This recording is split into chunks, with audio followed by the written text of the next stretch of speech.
Never, ever, ever undercut the price that's in the gallery. And never, ever, ever sell out of your studio if you are being represented by a gallerist in that community or whatever your contract is with the gallerist. It's the best way to destroy your career. Welcome to the podcast. Hello. Please introduce yourself. Hi there. This is me, Susan Hensel. And I'm talking to you from Minneapolis, where we've got 6 or 8 inches of snow on the ground and on the streets. Well, I'm glad you still have internet. Thank you for joining us. I'm so psyched to have a textile artist on the show. We had Robin Pickens on a while back, and she designs fabric for quilting, but nothing like you do. I don't think we've had any other textile artists on. Yeah. Well, what I do is unique. I have not found anybody else quite using the processes this way. All right. Well, we'll get into that. I want to hear all about your process under the art thing. But first, let's do the rapid fire questions. Okay. So what everybody wants to know. So number one, what is your number one top selling piece of art or design or style? What is the thing that moves for you? Right now, not much of anything, but just before this, it was dyed roving and embroidered patches. Dyed roving? Isn't roving that's you put in quilts? It's similar. Yeah, it's actually used in spinning and weaving. And area wide, I was a well-known dyer, and the work is still out there. It's still being sold pretty handily, actually, would be the dyed roving. So that's always been the biggie. Yeah. Right. So you can find that in like fabric stores? It is found in stores that will provide for, especially for needle felters, since that's still kind of big. So It's wool. I mean, it's wool in kind of a rope form. And it's fun to dye.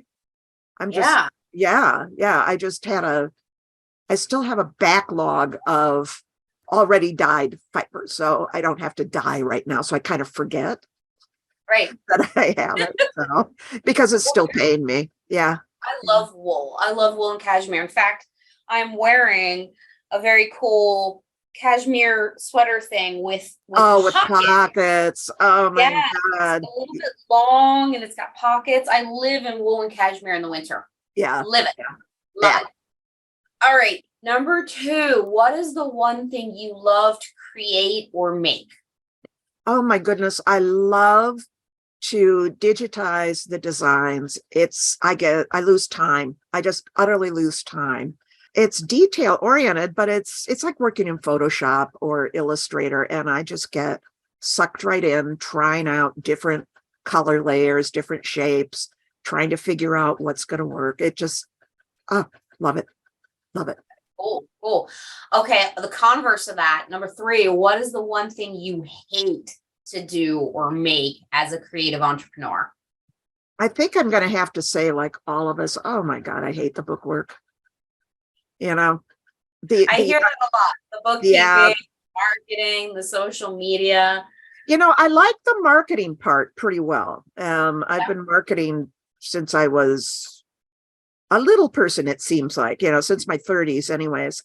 But it's the inventory numbers, the weights, the size of the boxes, and the photos at all different sizes for all different reasons, and keeping track of all that stuff.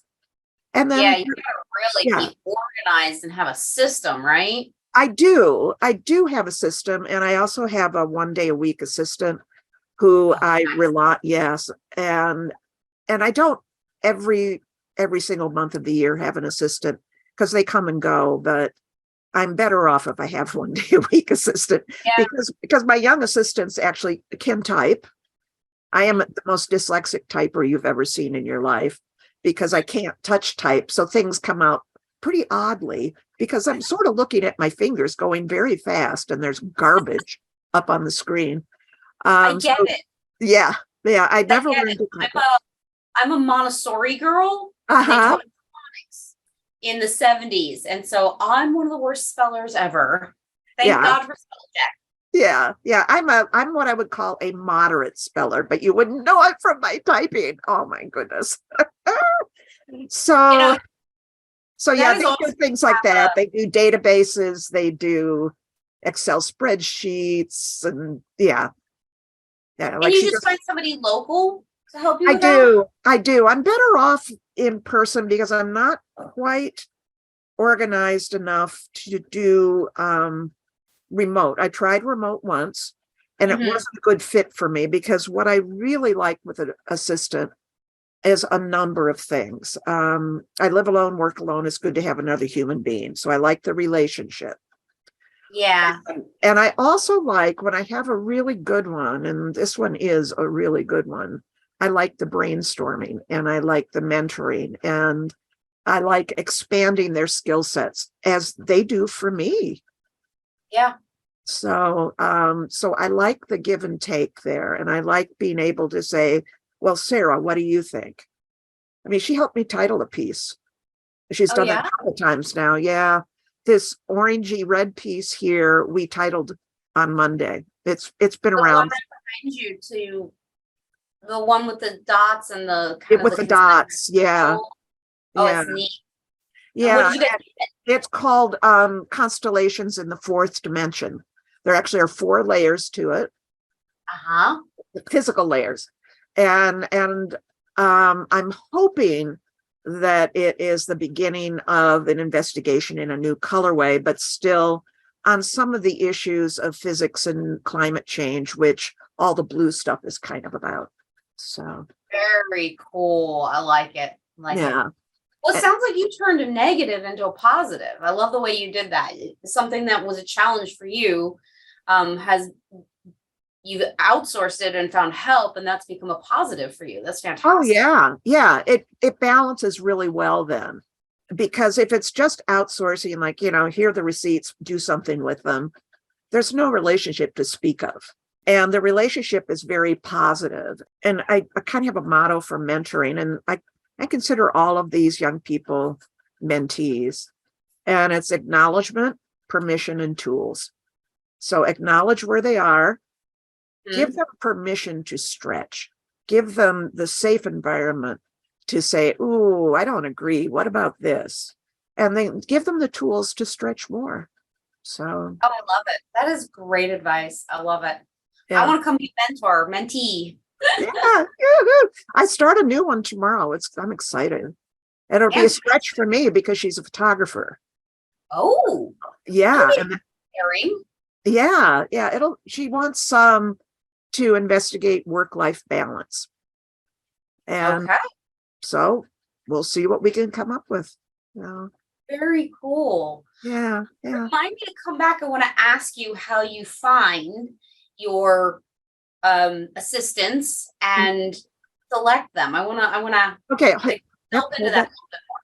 Hold that I got to ask you number 4, which is, what is the funniest or weirdest experience you've had as an artist? Tell us a story.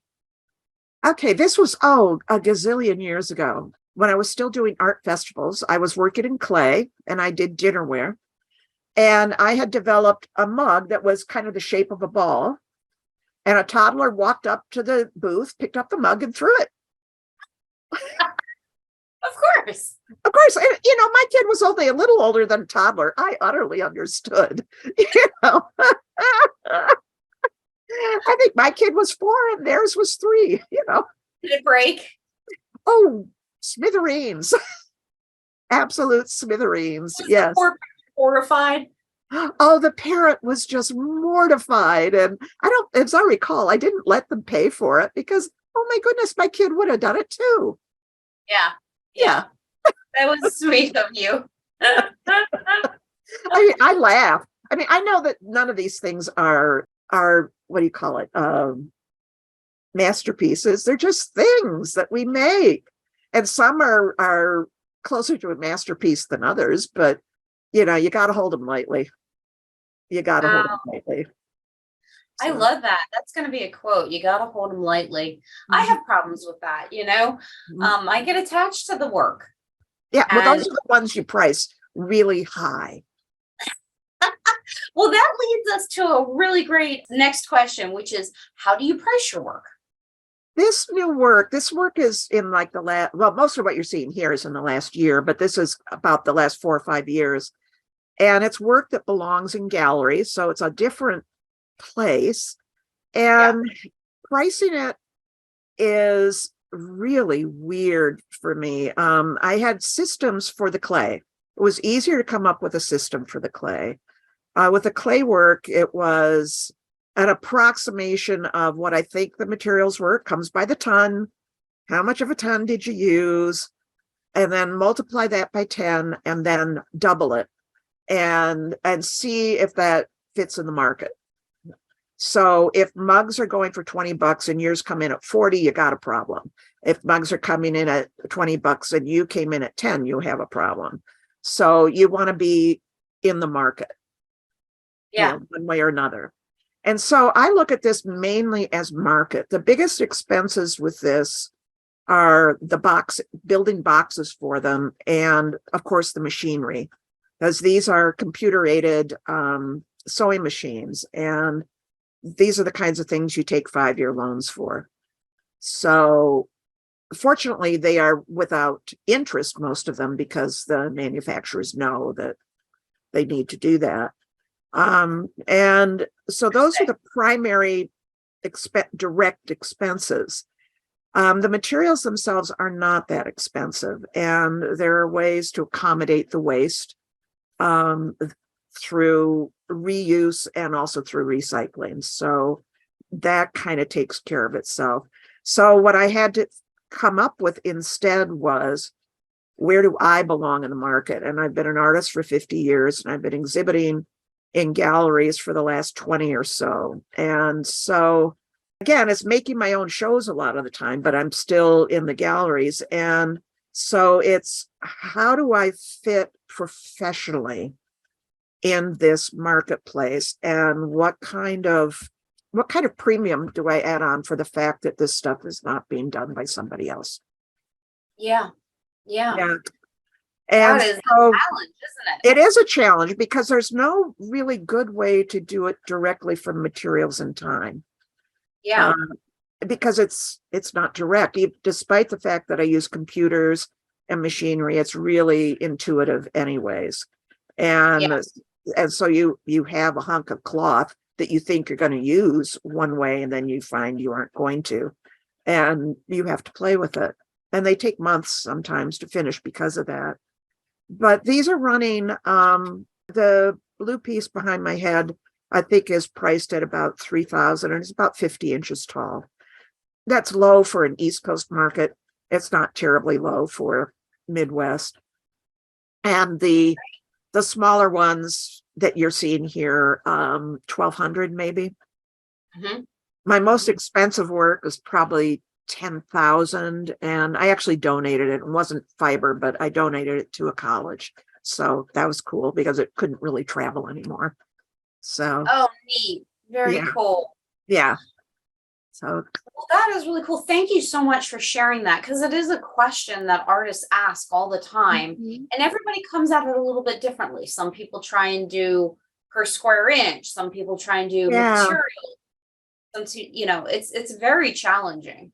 It really is. And one of the things I do talk to my mentees about, and you probably did with your students too, is that part of the pricing conundrum is you have to be in a sweet spot. It's okay to be on the low side of what the market is if you're an emerging artist, but it's not okay to look like you're undercutting everybody, because number one, you look like you aren't taking yourself seriously. And this is work, folks. Whether you're doing it full time or not, it's work. And you also don't want to look like you are trying to unfairly compete with the other people in the marketplace, because you need to network everywhere. Right. You need everybody's support, including your competitors. They are probably some of your most important relationships out in the art world, is the other artists, because they can help refer you to other places.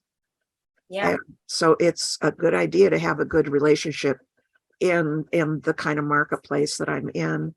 And the other one that I always talk about, and this is from both sides of the block for me, because I am a gallerist as well as an artist who shows in other people's galleries. Never, ever, ever undercut the price that's in the gallery. And never, ever, ever sell out of your studio if you are being represented by a gallerist in that community or whatever your contract is with the gallerist. It's the best way to destroy your career. You will be blacklisted. You will be blacklisted. So now, is it okay to sell out of your studio if your gallery is in another state? Depends on what your agreement is. It depends on what your agreement is. A fair number of artists who are higher up in sales than I am have multiple galleries that represent them. And so the contracts that they draw up sometimes are things like, this gallery does all the works on paper, this gallery does all the paintings, or they'll have an agreement about how they co-promote, or they might have agreement that says, we have these 13 states, you have those 13 states, and somebody else has another, and somebody else has Europe. Right. That's very interesting, because I know in licensing, you always want to have a contract and you want to specify what product they can print your art on and in what region. So I had never heard of a gallery. I like that idea, though, that one gallery may represent one medium to a certain region.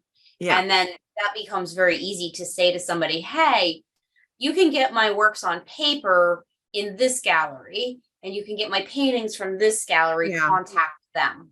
Yeah. And one of the conundrums in the gallery world is that a lot of the galleries are actually reluctant to write up contracts.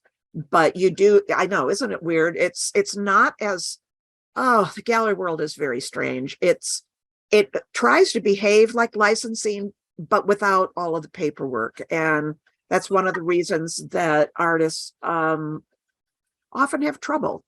A lot of it relies on trust. And I mean, everything in this world does. And all sales are agreements, they're interactions of trust. But some of them are not honest, obviously. I mean, they're humans. So they're humans. And so there is some delicate treading on eggs around these issues. But many galleries, not all, will do these kinds of contracts. And frankly, if you're a big name, they'll do somersaults for you. If they've decided you're the next big thing and you've demonstrated it, they'll turn somersaults for you. So hey, that's good to know. And I think the key point is here that the takeaway is that you've got to ask for the contract, that you've got to protect yourself and ask for a contract and read the contract. One of the things that you can do, because you can queer a relationship in the gallery system with contracts sometimes, but you could do a letter of agreement, which is a little less binding, but it would at least put in writing. You could say something like, I would really like to put our agreement in writing in some way. How about if we come up with a letter of agreement? I agree that you're going to take 40% on X number of sales and that you represent me for X amount of time in X region. And then you have to have some agreements about framing and things too, and how that's going to be handled. And while it might not have quite as much legal force as a contract, it will still give you at least one of your legs to stand on if there's a dispute. Yeah. And so that's one of the ways. Reference. It's something that you can come back to and say, hey, I thought this is what we agreed on. If there's any communication issues. Yeah, well, and I've had communication issues. I've had communication issues with a couple of my commissions. One was a grant and one was a straight up commission. And I was communicating all the time. I mean, I was sending them information. And then toward the end, they went, that wasn't what we were thinking. It was like, were you looking at what I was sending you? And for one of them, I had to write back and say, as per the contract, you get one widget on approval, and then I move from there, and I'm doing it, and, as per the contract. What did they say? Well, it was actually my the consultant who hired me was fine with it. It was the designer underneath for the hotel who was trying to micromanage. Oh. And I had to do a compromise, and that's fine. You have to in these situations. But I also had to let the consultant know that there's a little too much micromanaging. And as per the contract, which I have fulfilled, actually in a very timely, early manner, here's what you're getting. There are no redos here. I have it in the contract about whether there are redos too. I mean, they have an early chance to say, oh, that wasn't at all what we were thinking. Yeah. And then if it's not what you were thinking at the end either, even once you prove that, then I'm not quite sure what we're going to do. I think you're going to pay me. So, I love it. Yeah. I love it. And that leads us brilliantly into A for art.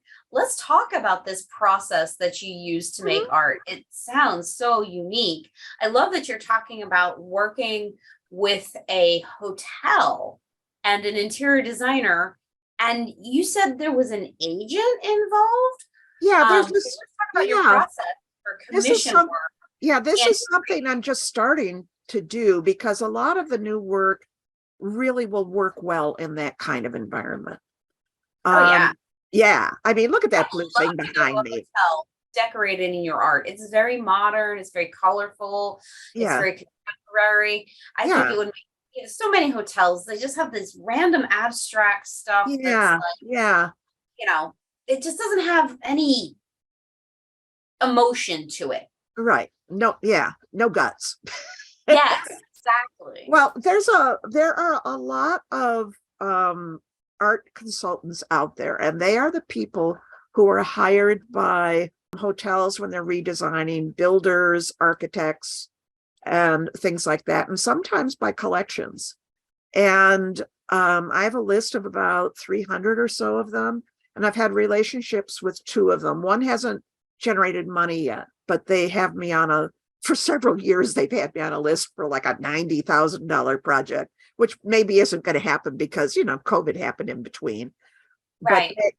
But they actually purchased from my gallery, one of my artists, because they had a relationship with me and for a private client of theirs. And they said, and by the way, we're still working that job that we really want to put you forward on.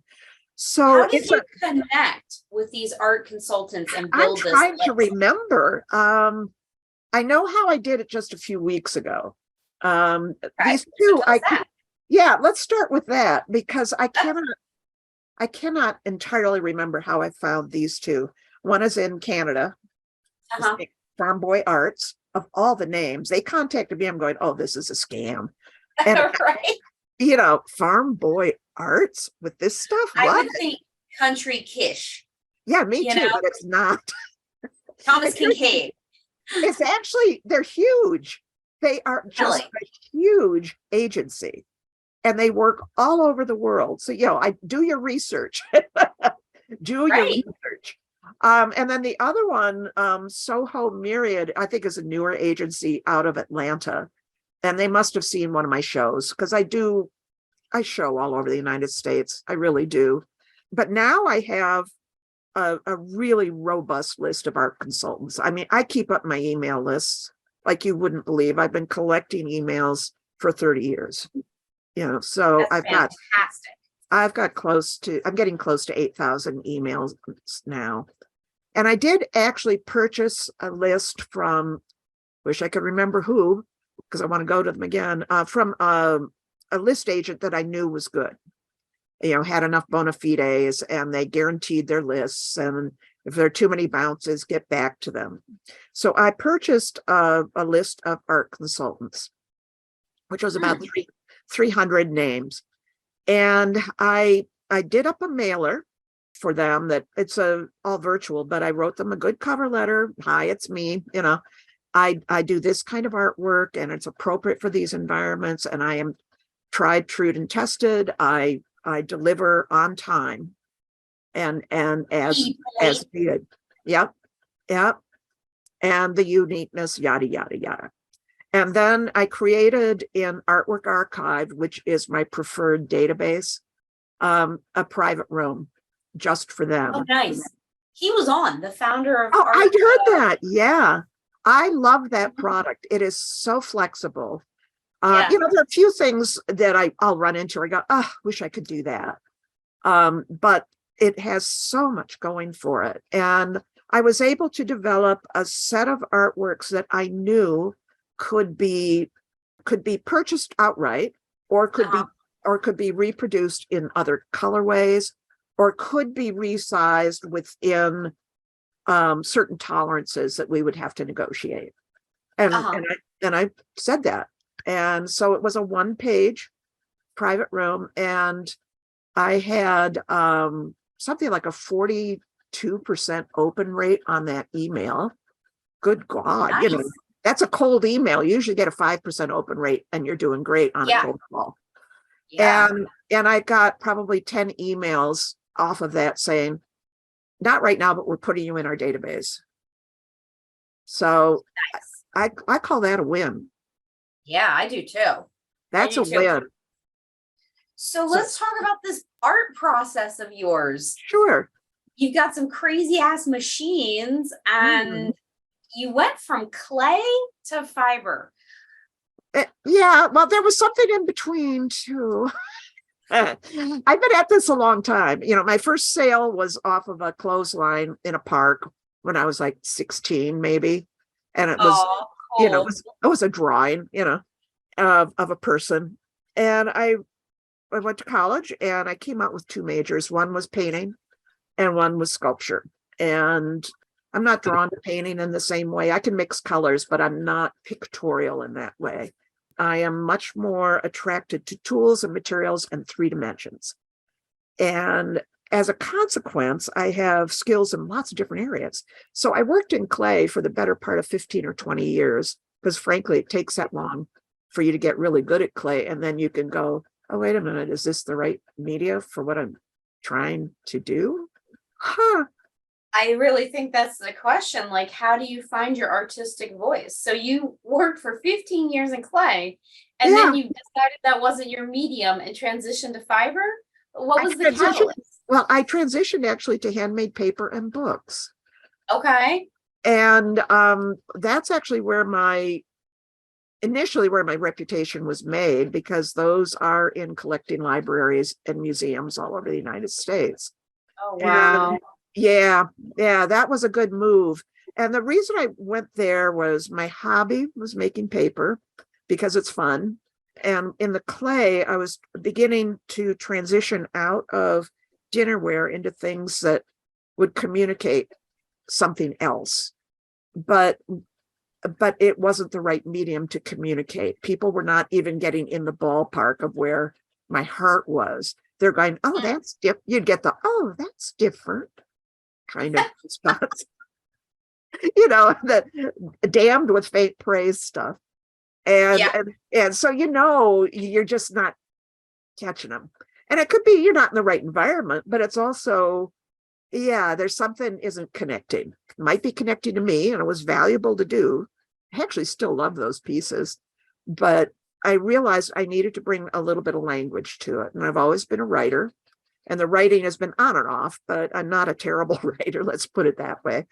And I love the power of the book to be part of that history of knowledge, but also for it to be an interactive sculptural experience. So it fulfilled a lot of my needs. It was interactive. It was 3-dimensional. It communicated a little bit more directly, but it also was highly visual. Yeah. And it was subterfuge too, because people pick up a book and they start reading, and they aren't expecting what maybe is going to come because an artist has done this. Yeah. I love books. I mean, I connect crafts. My 3D book is over there. Yeah. There's something about books. They say that books can be passed up to 7 or 10 times, something like that. So they have this life. They travel and they move and they They move us. Yeah. I love that. Well, and they keep doing their work in the world, which is one of the concepts I've come up with for myself, having to do with artwork, is that we make the artwork first and foremost for ourselves, obviously, but when you begin to make more than you can give away, you have to start doing something about it, and as you search for those places where somebody will actually buy it, in the meantime, it's still out doing its work in the world. So I think it's really important for the stuff to be seen one way or another. And so I'm really intent on the work of artwork in the world, because it works beneath language in a lot of ways. It just sneaks in there and affects people, and they don't always have words to describe what's happening to them, but they are affected. And that's really important to me. That's a great transition into product, because you're talking about the work of the artwork. What is its job out there in the world? Mm-hmm. And so I use the APPEALS acronym: art, product, presentation, educate, amplify, licensing, contract terms, and sales, just to categorize and try and organize a massive amount of information. Yeah. I really do think product, what you're saying kind of summarizes the idea of product, that there is a role of art out there in society. There's a role for art, and what role does your art fulfill? It can be something as very mundane and as very product based as, a mug with design on it. My coffee mug, wherever it went. Yeah. With some expression or saying. But I love that your fine art, your fiber art in your work, your books, you still categorize as having a function. They do. So let's talk a little bit about, we still haven't got, so let's not leave art just yet. Tell us your process. You've got to tell us how you make these things. Okay, here's how we'll go to product next. Okay.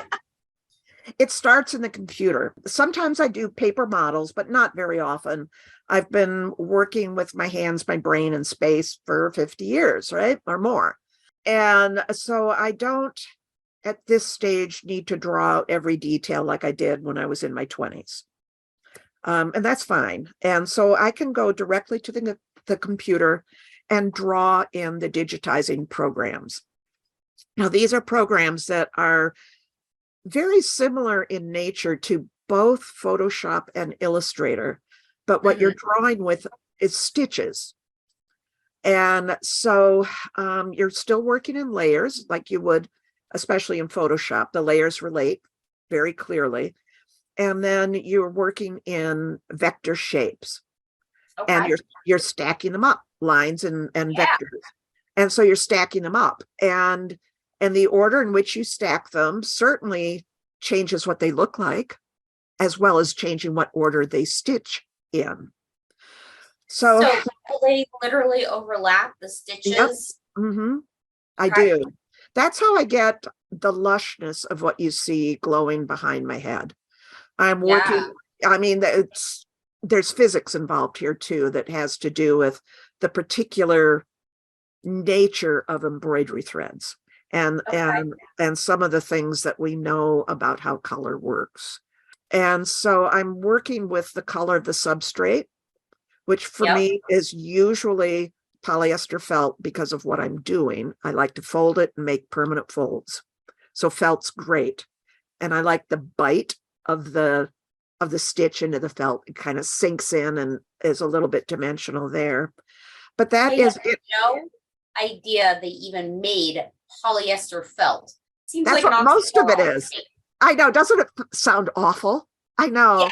I know. Most textile people go, oh, ew, did you ever try wool? I said, I love wool felt.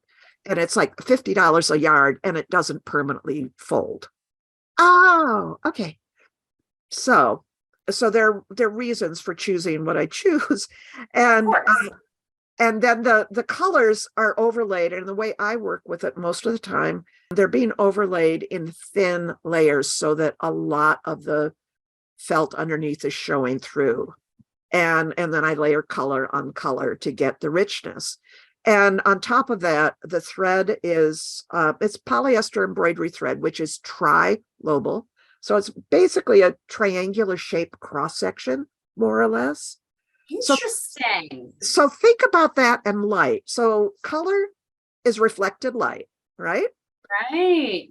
And the angle of the reflection determines what the color is. Well, if it's triangular, it's going to reflect at all kinds of angles. And so what that means is that if you have a solid blue, like an ultramarine blue, it's going to sparkle like nobody's business. And that's because it's going to be showing you all the versions of ultramarine blue that are reflecting off. And we all know that ultramarine blue comes in green ultramarine, red ultramarine, just ultramarine. So you get kind of the spectrum of the blue. And so it's really fascinating. And so if you begin to layer close complements or I always forget what it's called when they're like 2 steps away on the color wheel. Analogous? What is it? Analogous. Yeah.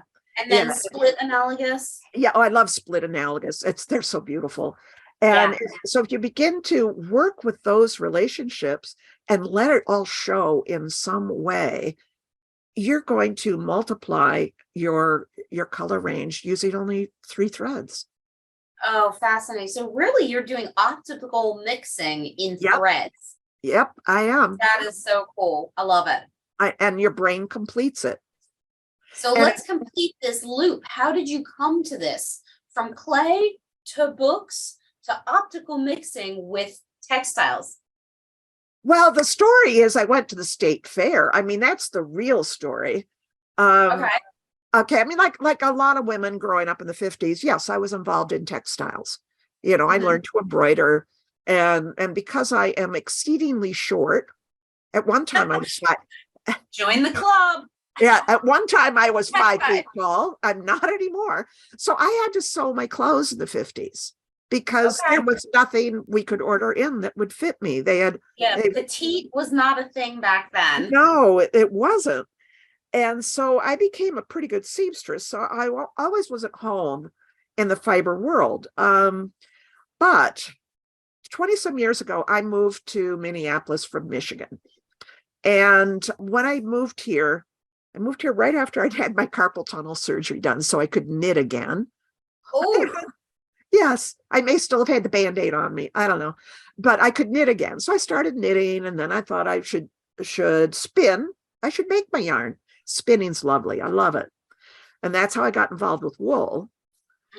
It was a hobby. Be careful what hobbies you choose. But I know. But key experience for living here and becoming as close to local as one can, having been born elsewhere. You go to the state fair, which is huge, and it's about the size of where I grew up, just the state fair. And it's a city-sized permanent piece of property in the middle of Minneapolis. And one year when I went to the demonstration building to see what the manufacturers were putting out there, the crazy knives and vacuum storage things for food. And I rounded a corner, and there was a sewing machine with nobody attending it, with a hoop on it, with nobody touching it. And Donald Duck was being stitched out. And I didn't care about Donald Duck. I mean, but his midi shirt was the most amazing blue I had ever seen in my life. I was absolutely transfixed. And at that moment, I knew I was turning left in midstream, and I had to possess that. I had to figure out how to use that machine and that color, because I could just dimly see that I could take it somewhere. I didn't know quite where it was, but I had to. And so I tried for several years to finance and with grants and whatnot. I took a loan out on the first machine, got a grant to get the software. And I got the first software that was made for Macintosh, and it was a horrible piece of software. Horrible piece of software. Macs. I know, I love Macs. Oh, I do too. I am a Mac native, Yeah. But this software crashed and burned routinely. It Oh, really was really unstable. But I fulfilled the grant, put up the show with original embroidery, trained myself in it with some help, but almost all the training out there is about how to put the existing teddy bear design on your shirt. yeah, It wasn't about how to make that teddy bear design. right. So it was really tough to learn because it took me until probably the end of the grant before I began to understand the actual structure of the embroideries, and that really I was working with a combination of Illustrator and Photoshop, but with stitches. And yeah, it was really hard and fascinating. And the day after I fulfilled my grant, I bought a PC and better software. Very good. Yeah. Very Yeah. good. What is this machine called? Well, they're called just simply embroider machines. So, and they're made for the home market, and they're also made for the commercial market. Right. And I started with a 1 needle baby lock machine, typical machine. And then I moved up to a 10 needle brother machine, which allowed me about 11 inches stitching field. Frustrating, but you can work modularly. But I was researching, how can I upsize? What can I do? And I found the Ricoma machines, and I have a 48-inch hoop now. Yeah, so I can stitch 4 feet. 48. So that means I can stitch an embroidery that is approximately 20 inches by 46 inches. I Very mean, cool. it takes days and days and days and many, many bobbin changes. But that really opened up the possibilities for architectural scale, or for just simply doing multiples in one hoop for the smaller objects. Because like any good sculptor, I work with modules that then get put together to form the whatevers. And I discovered all of this stuff And about, that's where the link is, from the clay doing yes, modular pieces that you put yes. together in a bigger sculpture. Oh, fascinating. And there's another connection that goes throughout my whole output, my whole career. When I was in 7th grade, so 12 going on 13, my father had a sabbatical where he taught in Taiwan. And so we all moved to Taiwan for a year as he Cool. taught. Yeah, it was really cool. And we just soaked in the culture and soaked in the design. And I was utterly captivated with the compositions. And my mother took Chinese brush painting while we were there. And the compositions and the way the line worked just stayed with me, as did the shapes. So my pottery really reflected the shapes, and a lot of the brushwork was reflected without being strictly derivative. But over time, what I see going through there is partly the use of color, but also the composition. The compositions kind of refer back to some of the Far Eastern and Middle Eastern things that I was exposed to. And I think it's interesting the way everything that an artist experiences can inform their work and lead them to their voice. Yeah. Because I don't think voice resides necessarily in a single medium. It resides in the approach. And that's where I think it resides, because initially, if all you're seeing are a few of these and a few of the books and one or two of this and that's, you might not see the connection. But if you saw the everything, there are outliers in there. We all make outliers, but overall, there is consideration of materials and content and composition that kind of draws through.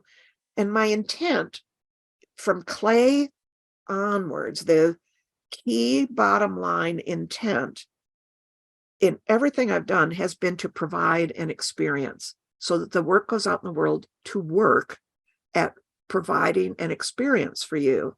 And the reason I made dinnerware was, I wanted to make some money. I mean, of course I did. But I also wanted for the users to have a different experience of their meals. I wanted them to be able to slow down and consider the aesthetics of what was in front of them, because their food would taste better if they could see it differently. The relationships at the table would be different if everything is served on handmade stuff. All my food is served on handmade stuff.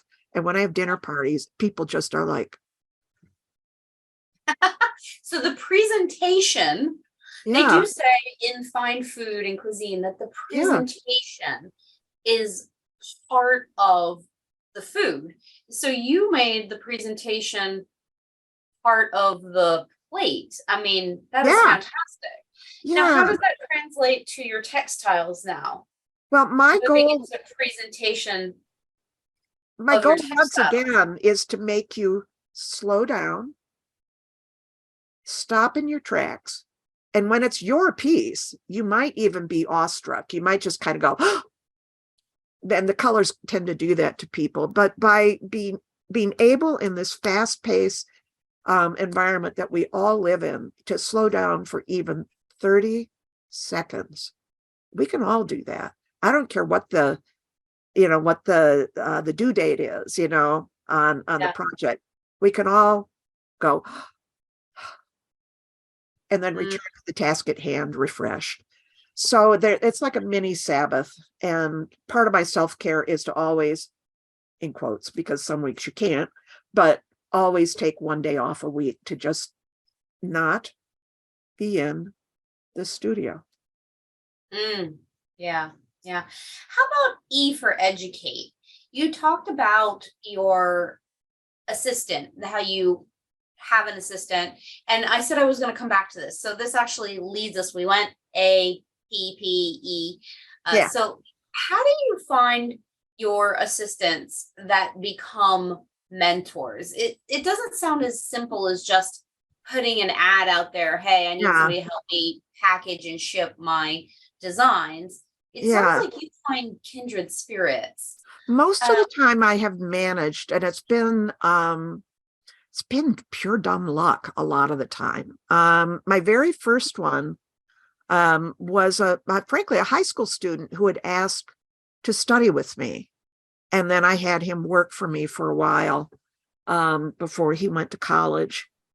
And then the second one, who was just fantastic, he set up my first database, was a young man who worked at a rubber stamp store that I taught at. And he had been a student of mine there too.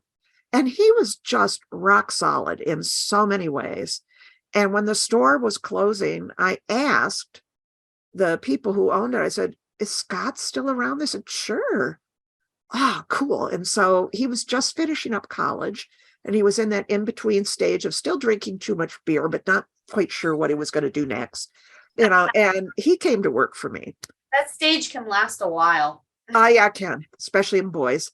But I still remember several years in when he came to work one day, he said, I don't know what's wrong with me. I must be getting old. I used to be able to drink 6 beers and I'd feel fine. I feel like shit, It's just, I said, well, Scott, how old are you? I'm 25. I said, yeah, you can't drink as much at 25 as you did at 21, Yeah, but he did data work because he did set up the database. He went through FileMaker Pro and made it kind of work. And then he was a very skilled bookbinder. And so the journal stuff he would bind up for me because I had a business in journals, locally. I want one of your journals. I bet you they are a sight to behold. Well, some were very simple and some were just over the top. I did a lot of collage with them at that time and aging of them so that they would look like something that had been in grandma's drawer, Yeah. And I was lucky.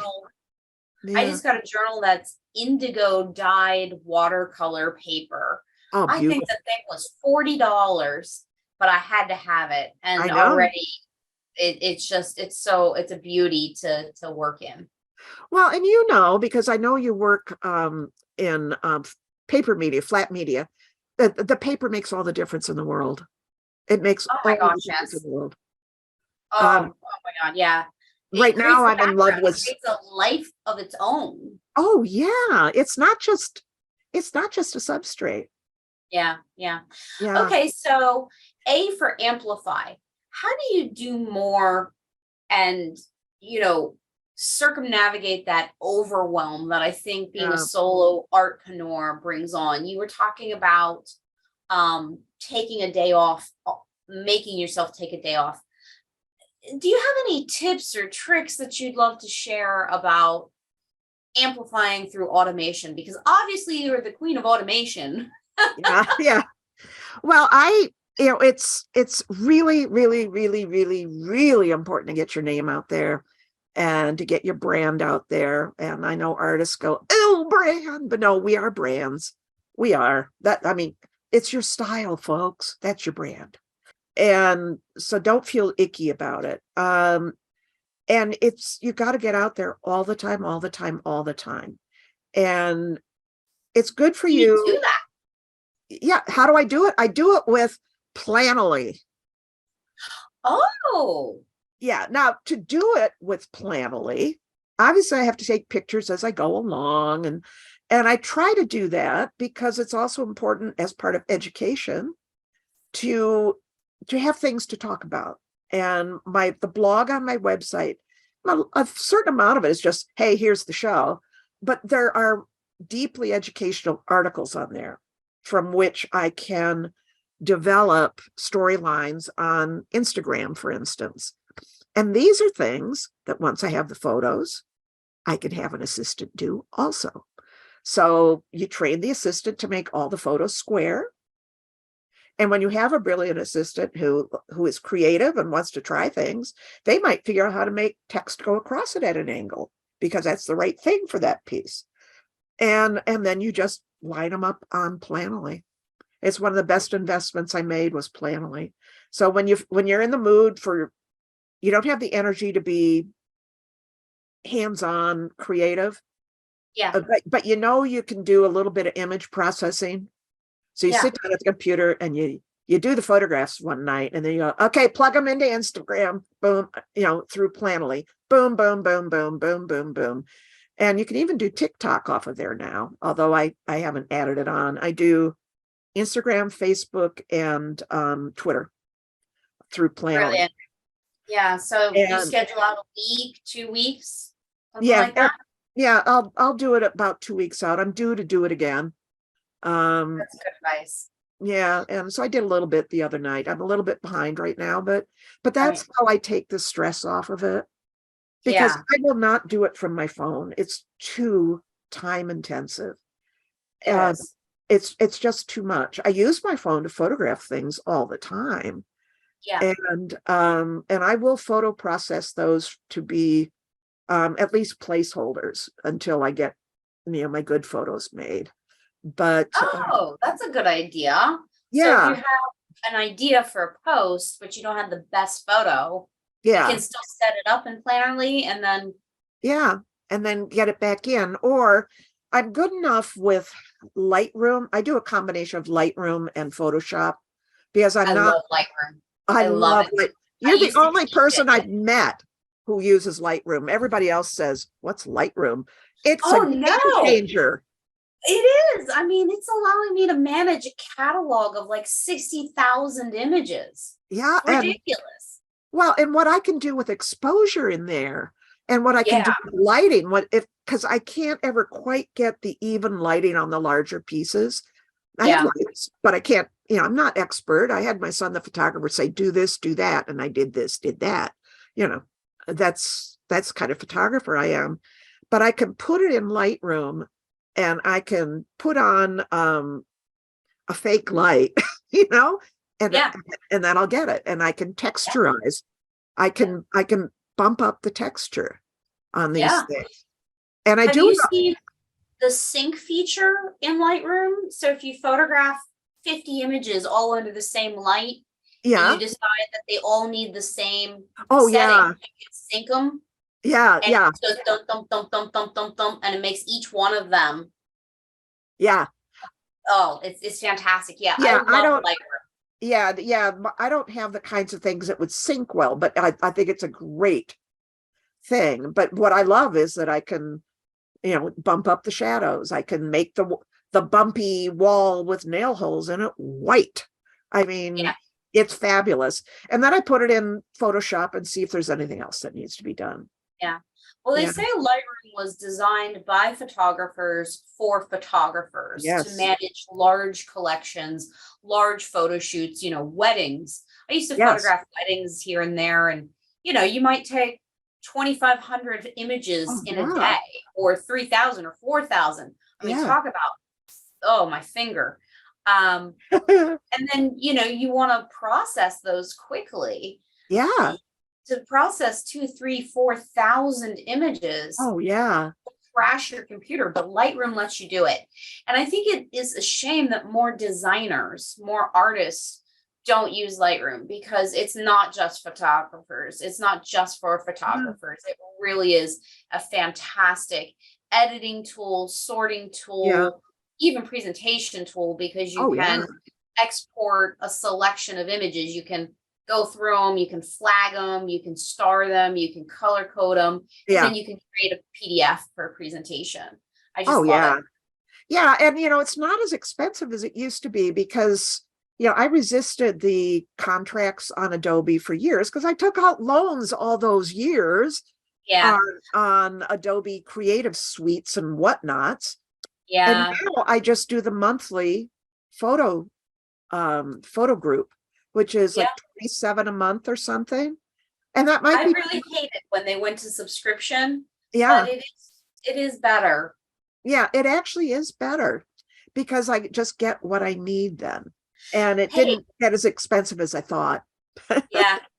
Speaking of subscriptions and licenses, let's talk licensing and contract terms for a second. Yeah. So we've done art, product, presentation, educating, amplifying, and we touched briefly on this in the first part in the rapid fire questions. Yeah. But licensing and contract terms, are there any unique ones that you find for textiles? And let's talk about some of those terms for fine art galleries. Yeah. Well, one of the things, and it's not so much, I think it's maybe more of a sales issue, but it's a contract issue when it comes to things like public art. If you happen to be a person who's going to be designing outdoor sculpture and things, you do need to put into the contract and into the budget from their end a maintenance line. Oh, yeah, that's a new one I never heard. A maintenance line to maintain the artwork. Right. Oh, brilliant. Well, for me, in terms of placing the work, where are the areas of resistance, right? And so I went through this with the artist books, and galleries at that time were going, what do we do with books? Ugh. And so the resistance was that they didn't know how to show them. So I started building inexpensive but attractive enough book cradles for them, ways for them to show them. And I would educate them. But that was a matter of answering the question. You had to educate them on the presentation. Yeah, which otherwise would be that area of resistance. So the area of resistance with the textiles is, how do I clean them? Oh. So I got a letter from a friend who is a textile conservator at the Minneapolis Institute of Arts. And I can include that with everything to say, here is what you do to clean and maintain them. And it's very simple. And so you do have to talk about those kinds of things in your contracts, whether your contract is with a hotel or with a gallery. You want to be cognizant of that. And that if it's with the gallery, if they're going to return things, they're going to come back in the same shape they arrived. Oh, yes. But my responsibility as an artist also is to get them there in one piece. And I have another person who works for me, So I guess I have two assistants. He's as needed, but he builds my boxes, and they're works of art. When I build them, they still work. They aren't works of art, but this stuff is dimensional, and it'll get crushed if it isn't boxed properly. All right. Right. So you've got all these soft curves and soft folds. How do you ship them? Carefully. Yeah. Yeah. And yeah. And so that's you my include a steam responsibility. cleaner. When it comes, take the handheld steam cleaner and just iron out the wrinkles. Right. Well, I do tell them that sometimes. If it's smushed, just zhuzh it. I wish I knew how to spell zhuzh, But what we figured out is where we build these boxes that are lined with pink insulation board, and whatever the base is of the piece fits securely in that part in the bottom. And then there are push downs from the lid. And Dale, who builds these things, and Sarah builds some of them too, they're brilliant at figuring out where you can press down without destroying the shape. They're just amazing. Yeah. Wow. Yeah. And that's really interesting. You put that in your contract. So it's interesting because you're talking about the artwork. Part of the presentation is the packaging, which I talk about in my book, The Artist Appeals. You really got to think about the packaging for people to take something home, for it to be shipped, for it to be transported or whatever. Yeah. But it also then becomes part of your contract. I remember when I worked at the gallery at my old college, I helped them start a gallery. And, it's a learning experience having a gallery. And for quite a while, I didn't specify anything about shipping to or shipping from. Yeah. So having something in there about the shipping, who's going to pay for it, whose responsibility it is. Is it? Yep. Whether you're going to insure it or not. I don't insure my work because I figure collecting's too hard. And I do have the attitude that I'll make more. Will I be upset if something gets smashed? Of course I will be. But will it be the end of the world? No. Kind of like the clay ball. Yeah, exactly. Well, when my son was young, he had to take, I don't know if they still have it anymore, Kumon math to learn his math facts. Oh, yeah. Yeah. Do you remember that? Yeah. It become a big chain. Yeah. And I was sitting there with some other parent, and our kids did not really like doing Kumon math, but my son really wanted, at that point in time, for most of his young youth, he wanted to become a scientist. You have to speak in numbers accurately. Yeah. And so he did it. And I was sitting with a parent who said, well, here's what I told my kid. I told my kid that it is important to be accurate, because if you're building a bridge, you start on one side and the other group starts on the other. They have to meet in the middle. And it's pretty poignant for us here in Minneapolis, because the 35W bridge fell into the river with cars on it some years ago. And so one of the things I say is, guys, this is not rocket science what we do. No one's going to die if our pieces get damaged. I mean, my heart will be broken, but it's not the end of the world. In the end, this is just stuff. Nobody's in danger here. So just hold it lightly. That's the hold lightly part. Yeah. We're skilled. We don't want to waste the materials, but hold it lightly, but have it in writing. Yeah, exactly. Oh, exactly. Yeah. Well, and in my gallery, I mean, I've paid for conservation when I did something really stupid, or I had a customer come in and do something really stupid. I've contacted the artist and said, oh my God, this happened. Would you like me to take it to a conservator? I will pay for it. So paying for conservation is something you put in the contract, and that basically means you repair it if there's damage? Yep. Or at least contact the artist and see what they want to do. And one of them had me take it to a conservator, and the other one said, happens all the time. Just send it back. I'll take care of it. So nice. What happened? Well, it was, I put on for many years a very large national book art show. Did it for like 11 or 12 years. And I had an outside curator come in for this one from New York. And he got just this wonderful set of stuff. And we had like, I don't know, 150 books in the gallery. And somebody was looking at this $3,000 book. And it's a gorgeous book. And then they took it and they went slap to shut it and crunched up the end paper. I mean, I heard it happen. You know, the sound of a fairly large book being closed. Yeah. Oh yeah. my word. I just, I thought I was going to faint. So I had to call, the guy's name was Neil. I had to call him and say, oh, Neil. He said, don't worry about it. It's just the end paper. I can take care of it. I went, okay, thank you. So yeah, because stuff happens, not very often, but it does happen. Yeah. Well, thank you so much for sharing so much valuable, amazing information with us. Where can somebody see your work and see your gallery online? Where can people check it out? The first place to go is Susan Hensel Projects, all one word, and that will get you everywhere else.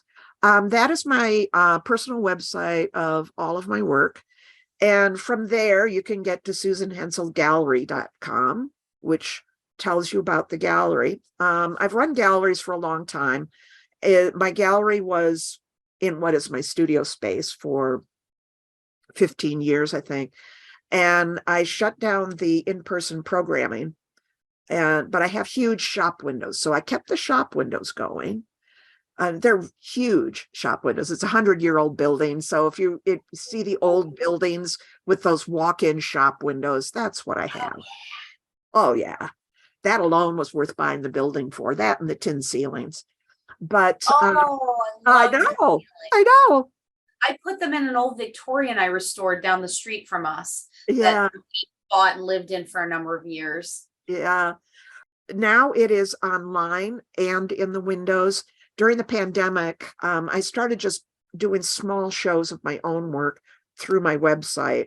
And then I decided to look into artsy.net, which has been around 13 years, they tell me. And I've been reading them since they opened. I mean, their material is excellent. It's a great place to see art from the big boys, so to speak. It's a website for galleries to present their shows. And the rent was within my power to pay from my cash flow. So I decided during the pandemic that I would reopen the gallery with a mission to represent Midwestern artists with a particular interest in materiality. So I represent 6 or 8 people right now, and we're going into our 3rd year. And that's fantastic. Yeah. And some sales tepid. But eyes on the work has gone up well beyond just the fact that we're there. When we first opened, it was like any show in any small gallery. 30 people came to the opening, and you go, well, we'll be happy. And now we get 600 or so with each show in 2 years. So that's eyes on the prize kind of stuff. All of this stuff, especially in fine art, all of this stuff just takes a tremendous amount of time. But the benefit to the artists is this: they are not paying me to do this. They pay me a commission if we sell something, and I work like a dog, and so does my assistant, to try to get things to sell. Yeah, I mean, I owe it to them. So I've always run my galleries the way that I want galleries to be run, to benefit the artist. And so I can guarantee them that they will have press coverage all over the world. Funny places, but some of them are really kind of funny, Bangladesh Textile Times, but I don't know. There's some odd ones. We occasionally pick up, something that's more genuine than those, but everybody gets between 30 and 60 press links when they're done. That's worth something on your resume. They're getting they're getting do that. Well, I actually have a marketing team that I decided when I turned roughly 70, I said, if not now, when? Let's take some of this money that I've been saving and invest. And it's a team out of Florida. That's how I met you. And I pay them several $100s a month. And they upgraded my website. They totally redid it. They totally redid the gallery. And through their EIN press wire, which is far broader than my free EIN press wire, they just get the stuff out there. I write the press releases. Sometimes I hire them, and then they zhuzh them up. Zhuzh. They zhuzh them up and J-U-Z-Z-U-S. Yeah, zhuzh. Yeah, they make sure that it's got good SEO presence, and they sometimes put in different photos than I would choose, and they of course advertise themselves. That's not stupid. So yeah, and so, and we get tremendous pickup. We get TV, small market TV pickups, and we get weird newsletter pickups, and occasionally out of nowhere, some art focused blog or art focused online magazine will pick up my artists. They get a catalog out of it, and they get an Instagram, Facebook campaign. So that is so generous. That is fantastic. I've been in galleries that do nothing, a lot less than that. Yeah. They nothing. Just expect you to do all the marketing. They expect the artists to do the marketing. And as artists, we need to know how to do the basics. We really do. And I've known that even since my art fair days. I always did the Ann Arbor Art Fair, one of the big ones in Ann Arbor, and there's several thousand artists. How are they going to find you? Right. So, yeah. And so I started buying ads in the art fair guide. I started printing brochures that I sent out to my list, because that was before email. Yeah. And I traded with a friend who was a copywriter, and she wrote some good copy for me. And people actually came to my booth holding the brochure or the ad going, this is the booth. So I made sure I was found. And you want people to see your work. That's all advertising is putting it in front of somebody's eyeballs. Yeah. It's really important. I mean, and including a map at those big fairs. Yeah. Yes. We'll be over here next to the porta potties. Right. So whatever. Yeah. I was right near the Heroes place. They had the best heroes in town. Yeah. You want to be near the food or the beer, not the porta potties. No, it's terrible when you're next to the porta potty. Oh, it's awful. Yeah. It's like sitting in the last row of the airplane. Oh yeah. Oh God, I hate that. Yeah. I have promoted my work all along, in whatever ways that made sense to me. And within budgets, you set your budget, of course. Of course you do. We're not infinite. But most of what we do, I think the membership to Planoly might be as much as $100 a year, but for the amount I use it, it's a pittance. Yeah. And so you do the things that make your life easier that you can afford. Yeah. That's great advice. Do the things that make your life easier that you can afford. Yeah. And then scale up as you go. I've heard from other artists that there's a lot of different softwares. I've heard of Planoly, I've heard of Later, but or even Jennifer Smelker, her episode, she talks about her process, which is really smart, where she writes a blog post. Yes. She takes a whole day, writes 4 blog posts, one for each week of the month, and then creates all this content from those blog posts. I was like, oh my God, brilliant. It was like Yeah, I actually do something like that too. The way I used to handle all of the online stuff, it's shifted some because online has shifted. But people would ask years ago, within the last 10 years. Well, should I do a blog or a website? I just want to do a website. I said, websites are great, but you got to get people to them.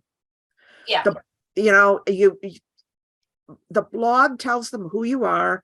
Facebook, at that time, it was probably even before Instagram. Facebook is your broadcast medium. Oh, I don't want to do Facebook. Facebook tells people that they need to go to your blog or your website. Just having one or the other doesn't do anything unless you have a way to get people to it. It's like there's some kind of magic that you're supposed to turn on the computer and your work is just going to appear in front of people. It doesn't work that way. Yeah. You got to tell them. And so it used to be the triumvirate of the blog, Facebook, and the website. And the website is your catalog. Yeah. That's the catalog. So you got to get people to the catalog. So you might write a really cool blog post, and then you always have the catalog link in there, right? It's always in there. And then in whatever social media you're using, make sure you get it on there too. And they all have click here to put it on. Just click it. Do it. Yeah. Very good. Just do it, folks. Just do it. Just do it. If you got 5 minutes, use it. That's my or other. Come up with a system. I like your advice of using Planoly and taking the stress out of it by having it pre-scheduled and just, doing it planned out. I did 3 years of everyday posts on Instagram, and I did it from my phone, but it did become very stressful because I had made a challenge. I was going to post a circle and enso every day for a year. Yeah. And that turned into 3 years. But by the end, it was like, oh my God, I didn't post today. It's midnight. Oh my God, I got to get something up. Yeah. Yeah. And so it can be very stress inducing. Yeah. Whereas if you plan it out with something like Planoly or later or whatever, it takes it off. So having a system. It really helps. And I will admit that okay. Well, just to you, I will admit that my Instagram, isn't as composed, but I don't care at this point. It's doing its work. Yeah. And I'm doing it in a way that I can manage. So yeah. And I would say cut yourself some slack too, because I'm totally with you on that. Like I have too many accounts. I've got iConnect Crafts, I've got the Artist Appeals, and then I've got my stuff. So sometimes it comes and goes in sine waves. Right. Sometimes I fall off the bandwagon and I don't post as much. Sometimes I get back on and I try a new system and I do a lot of stuff for a little while. Cut yourself some slack. Do what you can do. Oh, I always do. Yeah. I mean, it's like when I open a show on Artsy, I have the week ahead and the week it first opens.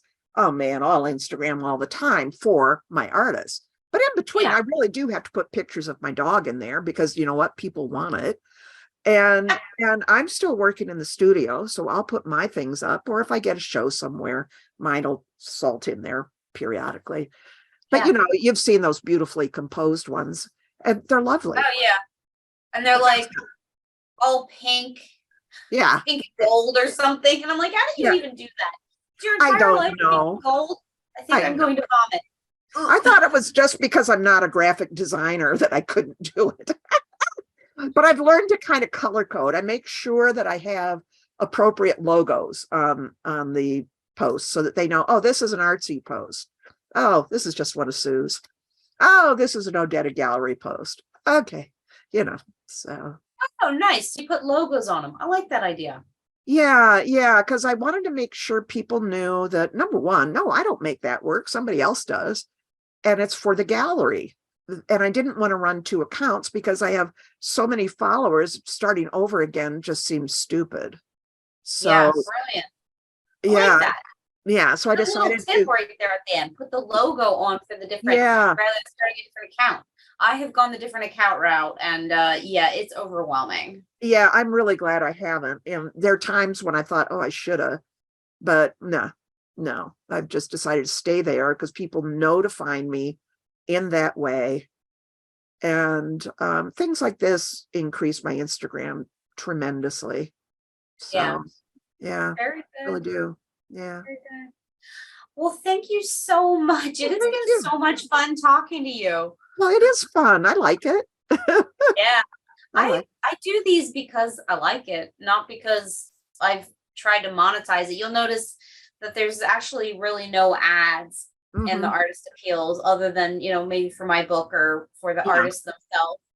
yeah, Um, yeah, I just want to put the information out there and let people have access to what they need yeah, to have a career in creativity. And yeah. that's And not that everything is is going to work for twisted. everybody. Yeah, I've got a friend going through a rather longer unemployment than she's used to. And she's finally beginning to meet with some people to have them look at her resume and things. Because she's experienced at looking for jobs, but things just aren't gelling. And she's going, oh, I didn't get anything from it, but she did tell me I ought to do this on my resume. There, you got something. Nobody's going to have the answer. They're just No. going to have an idea you didn't have. And they then become part of your network. And then if they come across a job, they'll contact you. And indeed, that person did the next day. Oh, So, wow, cool. yeah. So, you don't know where all these little spots are going to hit, and you don't know what you're going to take home from Yeah. it. Yeah. Well, it all comes together. Yeah. It Yeah. all creates your voice. It all creates your brand. It all creates your marketing. All of these things play together and Yeah, they eventually do. create something. Well, they're all part of making the art. And once I came to terms with that, I didn't mind doing all that other stuff as much. And Oh, and I find I just think marketing is kind of interesting.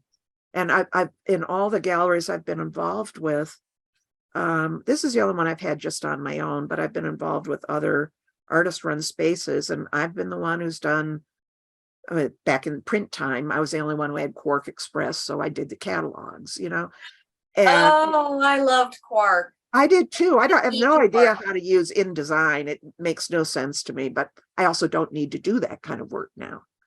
Yeah, But I guess Quark's dead. I guess Adobe killed Quark, huh? I think it did, and Quark was wonderful. Yeah. But I was the one who took on that stuff because I found it interesting. Yeah. I'm fascinated by the marketing. I mean, it's a much deeper, more challenging field than I ever gave it credit for when I was teaching the art and design field. But Yeah, now that I'm trying to do both the marketing and the art and design and the licensing, I'm in awe of people that yeah, are really great marketers. I'm like, wow, you got some wow. yeah. Well, Chops there. I told you I knew this copywriter. She wrote technical manuals and did copywriting, and I only knew her really briefly. And what she did was something I could not have done.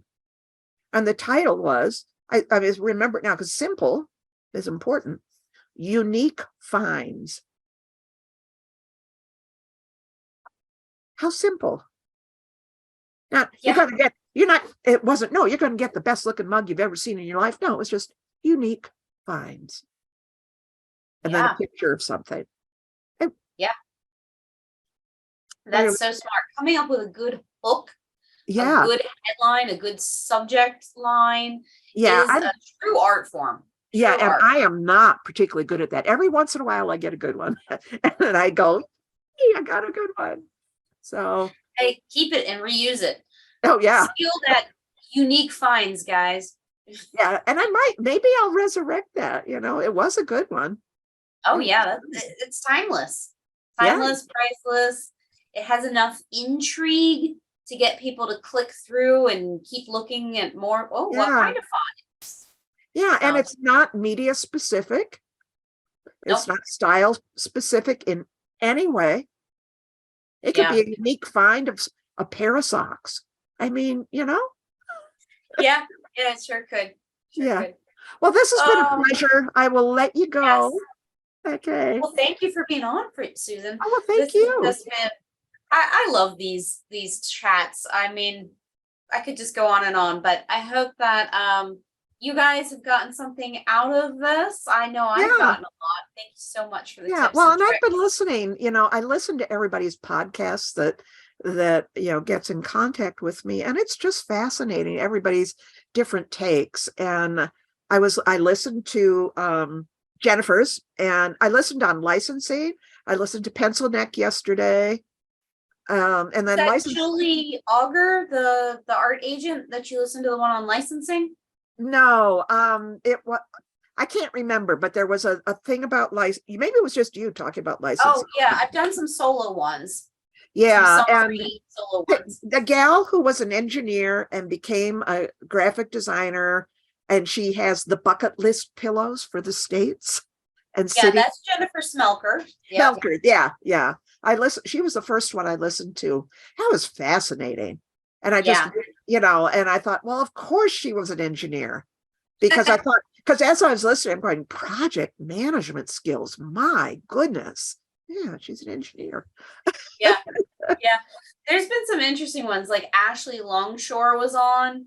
She's a fine artist, and hers I had to put a disclaimer in front of because she swears so much. Yeah. But she's in the fine art world and banging it. The galleries told her that they couldn't sell her work, and she was like, screw you, I'll do it myself. Yeah. Talk about marketing chops. I'll make sure I listen to her. Ashley Longshore, huh? Oh yeah. That's just a good name for somebody who swears a lot. Yeah. yeah, she sure does. She swears like a sailor. Shore, sailor. Oh, that's way too many illusions. Yeah. But yeah, she was funny. I would love to get her back on and have her do a visual one. Hers is just audio. The first 3 seasons were just straight audio. And then we evolved. The 4th season became half audio, half video. And then the 5th season and the 6th season here are all video. But Zoom has changed everything anyways. I mean, I think Zoom, I know it's overwhelming in the office. I understand that. It's really intense. But to me, it's been the gift of the pandemic. Yeah. So. You might like Robin Pickens too, because hers was the one. She is a quilting designer. So she not only designs her own fabric, but she also designs quilt patterns. So she's a little bit associated to what you do, but in a whole different field, a whole different niche. And she was formerly a video, and she was in marketing for television stations and radio stations. I forget exactly what her position was, but like video editing and stuff. And now she's a quilt designer. And I think that's really interesting because people buy her fabric and then buy her quilt instructions to make a replica of what she's created. Yeah. But yet she's not doing it as a kit, which is smart, because, oh man, assembling kits is awful. I think she's done kits in the past. Yeah. And she sells stacks of fabric. Yeah, now that's normal in quilting. Like they've got this whole fat quarters thing going on. Yeah. And jelly rolls and whatever. It's all marketing. It's for people who don't want to cut. But I met a gal who used to be a producer at CNN who just said the hell with it, and she became an online sewing instructor. Cool. This was just before the pandemic. And and there've been other people I've met like this. Some of the best weavers I've met were engineers and accountants who used to work for 3M here. Wow. Yeah. You know who might also be a funny one, a really funny one that you might enjoy was Jim Ewing. He was a gallery owner. Okay. So he's got a fantastic Scottish accent, I believe it is. Oh, okay. And we have a glass of whiskey on the show. And I have peanut butter whiskey. And he, to a Scottish gentleman, that was like sacrilege. I was like, yeah, I'll have a glass of whiskey with you. I've got my peanut butter whiskey here. And he's like, oh, sacre bleu. I guess that's French, but that's miracle. No, I've never heard of peanut butter whiskey. Oh, it's so good. There's a brand called Screwball. It's got a sheep on the front. So it's got a sheep. And it is dangerously good. It is so, it tastes like peanut butter, and it just is so smooth and so good. It's dangerous. Oh, now mine is Balvenie Scotch. I mean, okay. And I couldn't get it this last time, so I got some other Scotch, which is good, but it's not Balvenie. But I'll have this for a year now, and then I'll go back to Balvenie. Yeah, in the winter when it is cold here, right, and there's snow, and you need a little something to warm you up. Yep. Well, for me, Scotch is for when I can't fall asleep. Or I wake up in the night because I've got orthopedic issues that give me problems. And so sometimes you just got to get up and you got to have a little shot of something to just settle it all down. And you read a book that's far too complicated for 2 a.m, so you can go back to sleep. Well, it's funny. I worked on a horse farm in South Carolina, Southern Pines, for a summer when I was in college. And it was owned by a wonderful woman named Cozy. But I'll never forget her. I had come driving down and I had a car accident on the way, and I was just so strung out and just, in tears when I pulled up. I think I was 18 or 19. And she sat me down. She said, "Come on in. Did you eat any dinner?" And I said, "No." And she said, "All right, darling, now that you have some food in you, what do you want to drink? I have beer, I have wine, I have soda, or do you want a real drink?" And I'm thinking, what's a real drink? You just included beer and wine in with soda. Yeah. What's a real drink? So I did. I said, "What's a real drink, Cozy?" And she says, "Well, I drink whiskey every night for my arthritis. I take 7 of these cherries, white raisins. I take 7 of these white raisins on a spoon." And I think she was soaking these things in moonshine because she had them in like a mason jar. But you know what? That sounds familiar. It really does. I had never heard of that before, but apparently I guess it's an old-fashioned cure for arthritis and sleeping, I guess. Well, I'll give that one a try. I don't have any golden raisins in the house, but yeah, we might give that a try. Very good. Very good. Yeah. Yeah. Well, fantastic. Thank you so much. So much for being on. It's been so much fun chatting with you. I didn't get a thing done today.